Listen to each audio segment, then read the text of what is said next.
This is a Japanese sourdough shokupan and I love it. It's so sweet and soft and it reminds me of buns. It reminds me of dinner rolls. So the day before I prepared the stiff sweet sourdough starter and the yurane.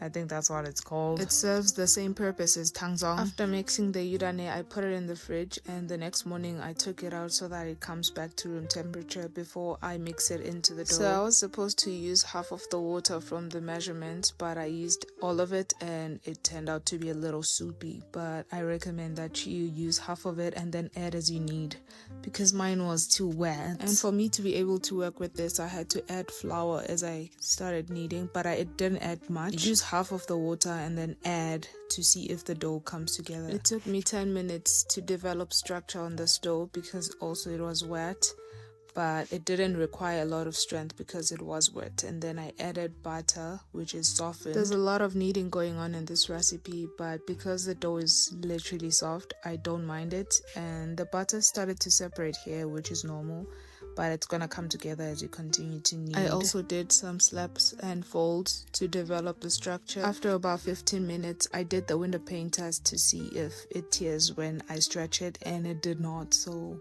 we're good to go. So here comes my biggest enemy when it comes to sourdough: bulk fermentation. It was quite a warm day, so I was scared again if it's gonna over ferment or not, but I guess it did not, and it didn't take long either. It just took me almost 4 hours. In fact, I thought it under fermented because it didn't grow as much as I thought it would, but I guess it's fine. But right? I think any sourdough recipe really needs a scale so that you get the accurate measurements and a thermometer to test out your temperature to get a good fermentation. But I'm not ready for that investment, so we're gonna continue to eyeball everything.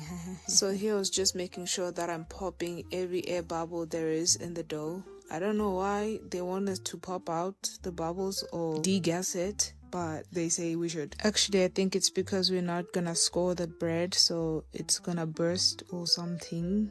Yeah, maybe it's about not scoring the bread. And also the reason why we're flattening the end there is to make sure that it tucks or it sticks to, yeah, it sticks to the whole thing. And please don't forget to oil your pan just like me. My final proofing took 5 hours and I was not happy. I was hoping for it to be taller, but it is what it is. It literally looks like dinner. Okay, thank you. Bye.